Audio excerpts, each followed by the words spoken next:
Et bonjour à tous, c'est Germain de Webax et on se retrouve cette semaine pour un tuto concernant le référencement sur PrestaShop avec la méthode 100% fiable de Yoda. Et oui, première chose c'est est-ce que vous en avez marre d'être en 10e page de Google? Alors vous pensez peut-être que votre shop il est trop mauvais, que vous ignorez des trucs de pro et que justement c'est ça la cause du problème. Vous ignorez des choses et donc du coup ben c'est à cause de ça que vous vendez pas assez.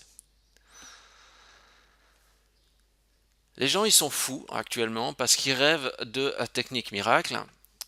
Euh, il en existe une, mais il faut écouter Maître Yoda, le sage qui va vous expliquer quelques techniques tout à l'heure. Ne croyez pas en fait tout ce qu'on vous dit et tout ce qu'on vous montre sur internet. Un élément important, c'est que déjà votre cerveau, il faut qu'il reste lucide et logique. Quand on vous présente une méthode pour obtenir des résultats incroyables, essayez de réfléchir avec votre cerveau, indépendamment de tout ce que vous voyez, de ce qu'on vous montre à l'écran ou des promesses qu'on va vous faire. Il faut rester logique parce que le web, c'est une logique imparable. Pour devenir numéro un dans Google, en fait, c'est pas compliqué techniquement. Euh, c'est compliqué surtout dans la mise en pratique quand il faut abattre le travail. Et franchement, seulement, j'ai envie de dire moins de 1% de ceux qui vont regarder cette vidéo sont capables en fait, ben, moralement de le faire.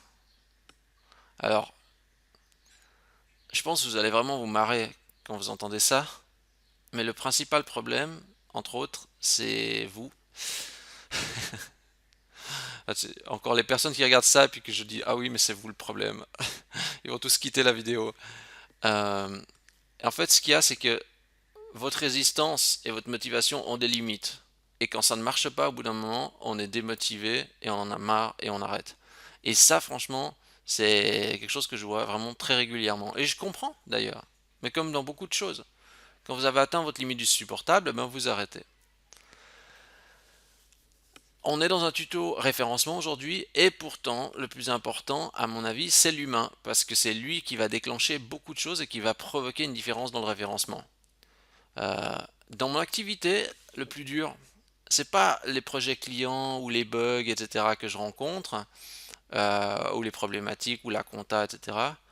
Le plus difficile, c'est de créer ces tutoriels chaque semaine, c'est d'alimenter les réseaux sociaux, c'est d'être constant et maintenir l'effort. C'est ça qui est le plus difficile actuellement. Et en référencement, c'est exactement pareil, parce qu'il faut maintenir un effort sur différents canaux de manière permanente et dans la durée, sans jamais lâcher le gouvernail, en gros quoi. Donc c'est ça, c'est pour ça que c'est dur. Euh, en fait, je suis désolé de vous dire ça, mais votre agence de référencement ne pourra pas faire décoller votre business. Ils pourront vous aider, ils pourront vous coacher, mais ils ne pourront pas faire la différence. C'est une illusion de se dire que l'agence de référencement peut faire décoller le trafic de votre site. La bonne nouvelle, attention parce qu'il y a quand même une bonne nouvelle quand même, c'est si vous voulez vraiment faire exploser votre trafic et faire bien sûr partie des moins des 1% qui vont émerger de la masse, vous pouvez le faire, mais en seulement 5 points. Ça paraît fou, 5 points pour tout changer. C'est possible, mais c'est pas parce qu'il y a moins de points que c'est plus facile. 5 points, si vous respectez ça, il n'y a pas de raison que ça ne fonctionne pas. Et si c'est trop dur, que les 5 points c'est trop dur, alors faites-en un seul, mais à 100% pour commencer. Ça veut dire que vous vous concentrez sur un point, vous l'exécutez à fond, et quand c'est fait, vous passez à un autre, tout simplement. Si vous ne pouvez pas exécuter tout ça en simultané. C'est bon, l'introduction est faite. On va passer au processus des 5 points à exécuter, à la méthode de Yoda fiable à 100% ou presque. C'est parti, on y va. Alors, qu'est-ce que je vais vous dire par là? Les 5 points. Le premier point, le plus important. Le... Alors, regarde, je vais y aller. Alors, je vais prendre un article sur ma boutique PrestaShop. Et un des points les plus importants à savoir, c'est que le titre de la page, le titre du produit. Comprenez bien que Google, c'est un robot. Si le titre de la page, imaginez, je fais simple, si, si vos clients ils tapent tasse, euh, euh,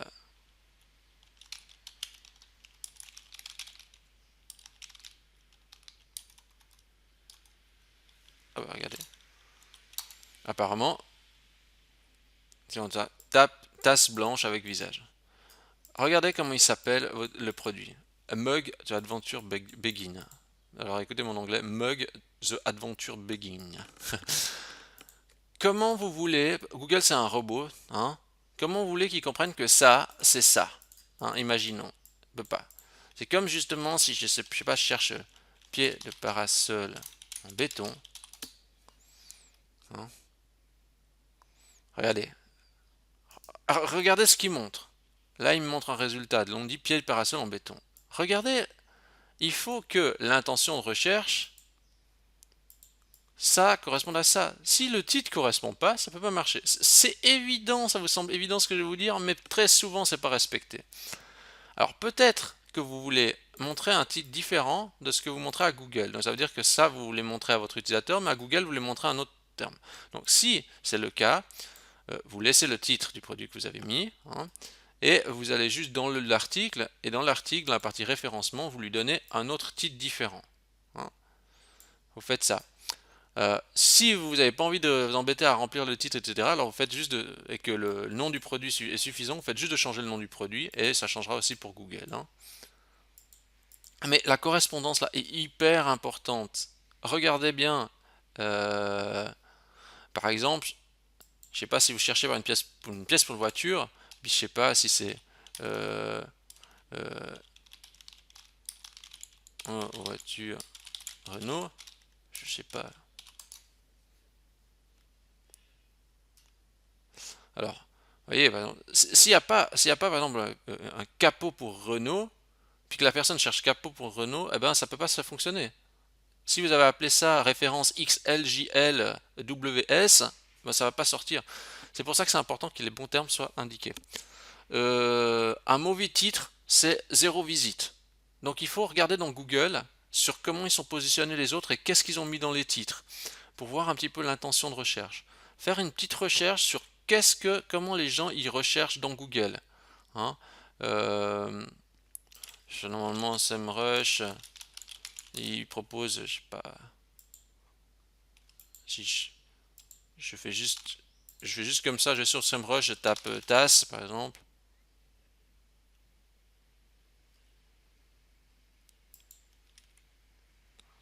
Voilà, qu'est-ce qu'il y a? Je suis obligé de m'enregistrer. Euh,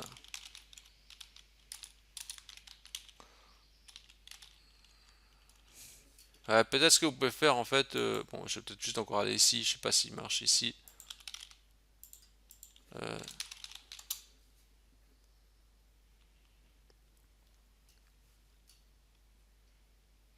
Tasse personnalisée, tasse AT, tasse de thé. Vous voyez, parce que si vous avez appelé ça juste par exemple tasse, et puis que principalement les gens ils cherchent tasse AT, eh ben, il va falloir peut-être voir s'il faut ajuster le terme, le titre, pour qu'on puisse se positionner. Mais là, il faut faire une réflexion là autour au niveau de ces titres et au niveau de ce que la personne recherche, pour assurer qu'il y a une correspondance. Le pire est d'avoir un titre qui ne correspond pas.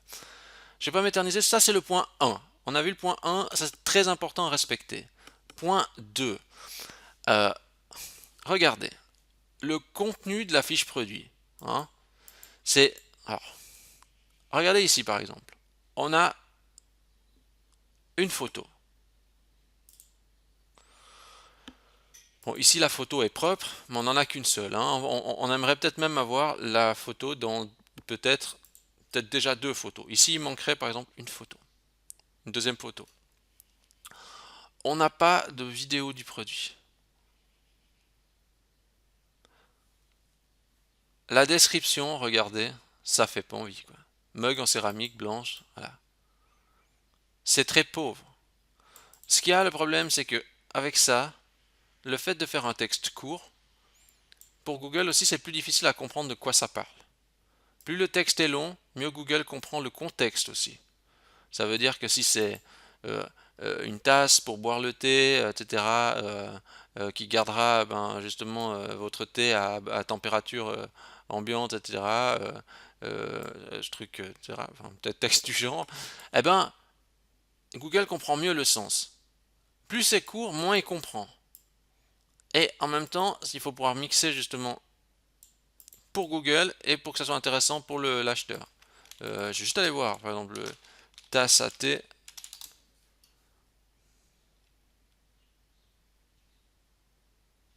Palais d'été.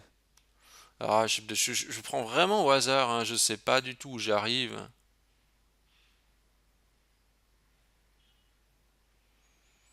Vous voyez, là, on a déjà un peu quelque chose de mieux. Préparer un thé, le mug, le filtre, préparation du thé, le mug, son filtre, feuille de thé, hein, filtre en acier, le mug. Vous voyez cette redondance quand même, mais on est d'accord que ça, c'est quand même mieux que juste ça, hein. On a quand même un peu de corps. Idéal pour préparer son thé en toute simplicité. Mug, infuseur, etc. Vous voyez? Ça, c'est des choses qui sont bien. Faire la vidéo, vous avez le choix. Vous n'êtes pas obligé de faire une vidéo. Euh, mais pas faire de vidéo, ben, c'est ce que attendent les gens aujourd'hui. Vous en faites pas, bah, enfin, j'allais dire, vous reniez le futur. Vous n'êtes pas obligé de le faire. Et ce qui importe, mais justement, c'est vivement recommandé. Euh, Se soucier du détail, ça veut dire qu'il faut vraiment pousser à fond la fiche. Vous voyez ici, bon, on a hauteur, diamètre, matière, etc. Conseil d'utilisation, on a les avis. Il faut pousser à fond le truc. Ça peut pas être juste une photo, un prix, etc. Et la photo, il faut qu'elle soit exclusive. Si elle n'est pas exclusive, si moi je retrouve la même photo sur plusieurs sites différents, pour finir, je dirais ah ouais, mais je prends même pas la peine de regarder. C'est évident, quand vous avez vu chaque fois la même chose, quand vous avez vu plusieurs fois la même chose à plusieurs endroits, votre cerveau n'a plus envie de regarder. Alors il y a quelque chose que vous allez me dire, mais oui, mais je sais rien, je sais pas, j'ai pas regardé dessus. Ouais, mais eux, finalement, c'est ultra simple. Ils ont pas fait comme il faut. Enfin, ils ont pas fait comme il faut. Et au niveau de la description du produit, ouais, c'est pas tout à fait ça, hein. Mais eux, ils ont la notoriété. Ils ont de l'argent, ils ont des magasins physiques, ils n'ont pas besoin, à la limite, de faire un bon référencement. C'est terrible ce que je vous dis, mais c'est une réalité. Ils se servent de leur notoriété dans le monde réel pour mettre en pleine œuvre leur référencement. Donc ils négligent, on va dire, ils négligent les codes classiques du référencement. Mais regardez par contre, on peut les féliciter d'avoir fait une deuxième photo de mise en contexte du produit. Et ça donne envie, chose qu'on n'a pas ici. Et ça, c'est important. Euh, et enfin, toujours dans la fiche produit, aussi un élément important que vous devez faire. Donc vous avez compris ce qu'il faut optimiser, hein, sur la fiche. C'est des éléments tout basiques et vous le savez. Mais si vous ne le faites pas, si vous ne faites pas ne passez pas ce temps à différencier la fiche, même si ça vous coûte plus cher que le produit que vous vendez, ça va être très difficile de se faire une position. Parce que les gens, en 1 à 2 secondes, ils ont tout de suite compris que vous avez fait ça à l'arrache, que vous êtes un énième clone, que ben voilà, il n'y a pas une vraie valeur derrière la fiche. C'est juste la photo, le prix et vas-y, achète. C'est très difficile de vendre dans ces conditions-là. L'autre point de la fiche produit très important, c'est la métadescription. Si vous voulez obtenir des clics dans Google, il faut absolument mettre une métadescription. Euh, Ici, si je regarde, je vais revenir en arrière. on voit la métadescription qui est ici, c'est que ça doit être quelque chose qui est un site à cliquer. Découvrez nos tasses, bols et mugs, services à thé, toutes les matières, etc. Ça, c'est pas un hasard. Ça veut dire qu'ils ont rédigé un texte exprès pour que inciter au clic. Et ça, c'est important de le faire. Ça prend du temps de nouveau, mais ça incite au clic. Vous voulez des clics ou vous voulez pas de clics? Posez-vous la question. Hein. Ça n'influence pas le positionnement, mais ça influence la notion de clic de la personne quand elle verra l'information dans les résultats de Google. Ça, c'est le deuxième point. Maintenant, le troisième point. On est presque déjà au milieu du tutoriel.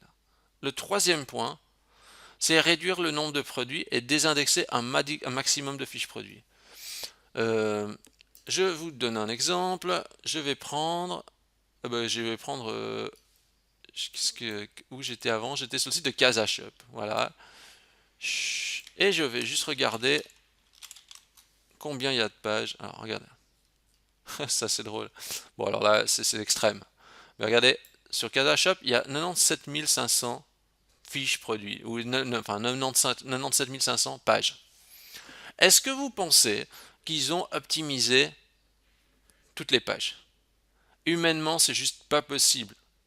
Alors, à nouveau, eux, ils se servent de leur notoriété, ils ont de l'argent pour faire des magasins physiques, mais le jour où il n'y a plus de magasins physiques, etc., sur leur site, leur notoriété, elle va être difficile, enfin, elle va certainement tomber s'ils n'ont plus de magasins physiques. Là, ça marche parce qu'ils ont les magasins physiques, ils ont l'engouement, les gens connaissent, etc., et donc ils obtiennent des trafics et des clics. Mais si vous êtes dans ce cas-là, sans notoriété, vous donnez à Google à manger 97 000 fiches produits, Google va dire, ça j'aime pas. À moins que vous ayez optimisé les 97 000 fiches produits, mais on sait très bien que, voilà, humainement, moi je pense que si on a déjà quelques centaines de fiches produits optimisées, c'est déjà beaucoup. Vous voyez ce que je vous ai dit avant, de faire de l'optimisation, etc.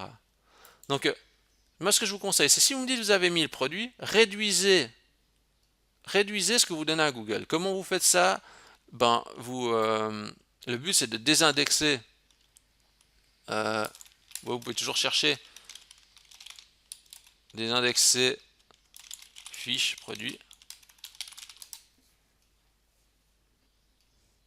Est-ce que c'est lui? Pénalise, qu'est-ce que je dois? Est-ce que c'est celui-là? Alors, peut-être.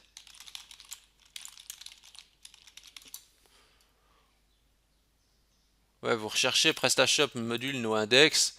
Hein, vous avez des modules pour désindexer le contenu et vous prenez ça. Le but est de donner des articles optimisés à Google. Mais ne croyez pas c'est parce que vous donnez 10 000 produits que vous êtes plus visible. Vous pouvez être très bien plus visible avec seulement 100 produits dans Google que 10 000. Et au niveau des langues, n'activez pas le multilingue ou sinon vous allez devoir désindexer le multilingue parce que c'est encore pire. Si vous avez du français et de l'allemand et de l'anglais, etc., puis rien optimisé, votre site s'enfonce et vous ne serez jamais visible correctement dans Google. Mieux vaut la qualité à tous les niveaux. Mieux vaut la qualité au niveau des fiches produits, mieux vaut la qualité au niveau de ce qu'on donne à Google. Donc troisième conseil, désindexer le contenu et laisser seulement les bonnes pages optimisées dans Google. Ne montrez pas tout à Google. Rien n'empêche de laisser les fiches produits actives dans le PrestaShop, hein, à l'intérieur du catalogue, mais ne mettez pas tout dans Google. Troisième point, voilà. Donc ça c'est vu. L'avant-dernier point. Le quatrième point, c'est les backlinks, donc les liens qui pointent vers votre site. Un site qui a de l'autorité a des backlinks qui pointent vers lui. Ça veut dire qu'il faut que des autres sites fassent des liens vers vous. Si vous n'avez pas de lien, vous pourrez, ça c'est logique. Google va regarder si le site a une notoriété ou pas. Une des manières simples, c'est de regarder si on parle de ce site ailleurs, dans d'autres sites ou non.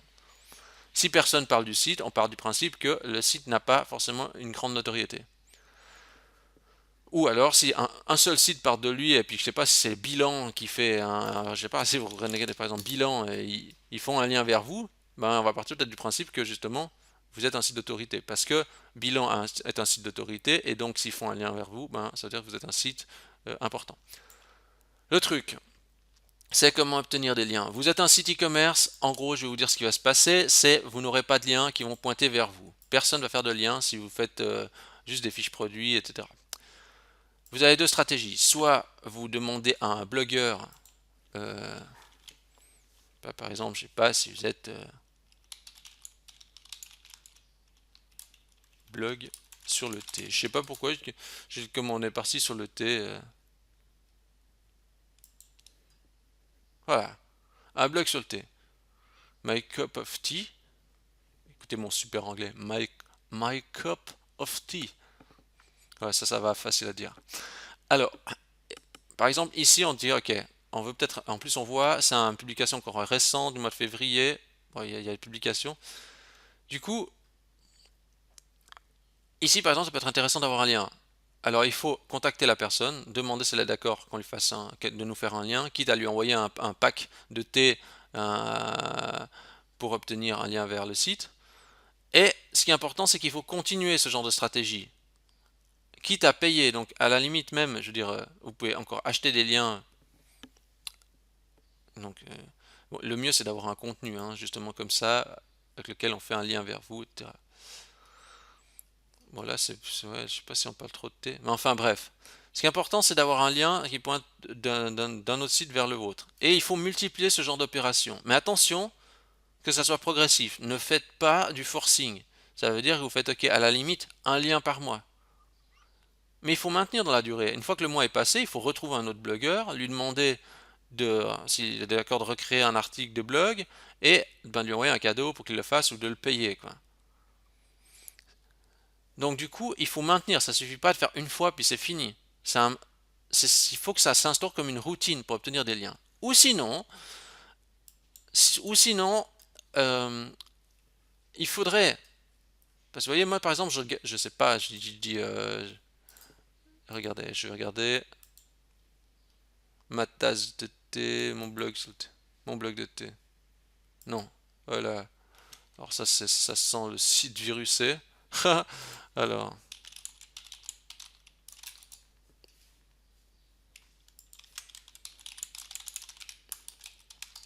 blog sur le thé.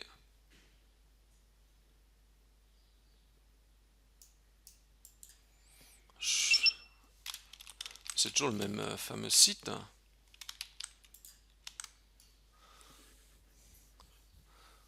Alors, est-ce que c'est lié?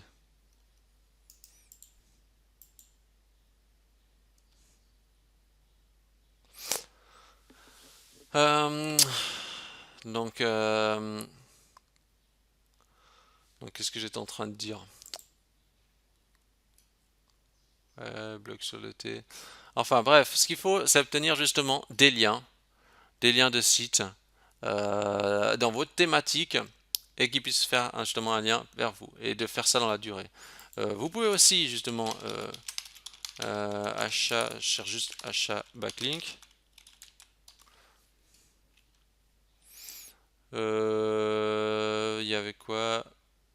Plus de liens vers votre boutique, vers visible, je crois que c'est ça. Non, j'arrive même pas à retrouver dans mon propre contenu. Euh, En fait, vous pouvez faire achat de liens aussi. C'est Rocket Link par exemple, je crois, qui vendent par exemple des liens, etc., des achats d'articles sponsorisés. Ça, c'est une méthode aussi possible. Ce qu'il y a, c'est que vous pouvez aussi dire, ok, il faut créer un contenu suffisamment bon, vous voyez. Par exemple, enfin, je prends un exemple, je sais pas si le contenu est vraiment bon, j'ai pas regardé trop, mais en gros, si le contenu est vraiment bon, des gens vont faire des liens, ils vont peut-être aimer, ils vont peut-être partager, mais du coup, il faut créer le contenu suffisamment pertinent. Si on n'est pas capable de faire un contenu suffisamment intéressant pour drainer du lien vers soi, alors mieux vaut payer et instaurer ça dans sa stratégie, quoi. Et ça, c'est justement le quatrième point super important des liens.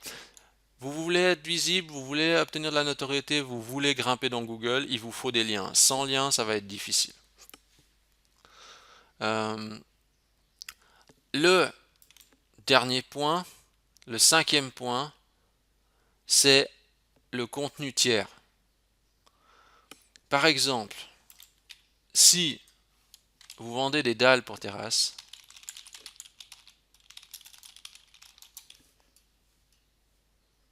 c'est Hornbar qui nous sort. Pourquoi de nouveau Hornbar? Des fois c'est terrible, mais Hornbar il sort pas parce qu'il a forcément le meilleur référencement, mais aussi par sa notoriété. hein, parce que bon, certainement son référencement il est aussi bon aussi, mais c'est vrai que par peut-être aussi la qualité de son offre et tout ça. Mais ce qu'il faut se dire aussi, c'est que les gens ont besoin de contenu tiers parce qu'ils se posent des questions. Vous voyez, si par exemple justement moi je veux des dalles pour ma terrasse, je vais aussi me poser la question, c'est comment aménager ma terrasse.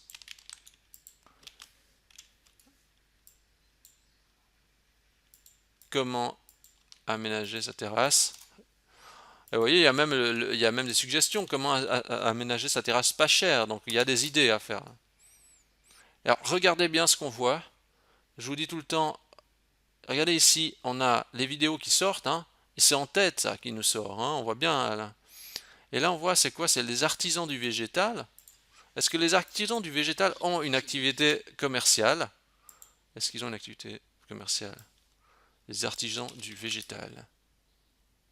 Alors bon, là, en plus apparemment, ils ont quoi? Oui, ils ont une activité commerciale, hein. Bon, ce qui est un peu dommage, c'est qu'ils n'ont pas fait de lien vers leur site, donc ça c'est un peu dommage. Euh, LCM, qu'est-ce qu'ils font? Comment aménager sa terrasse?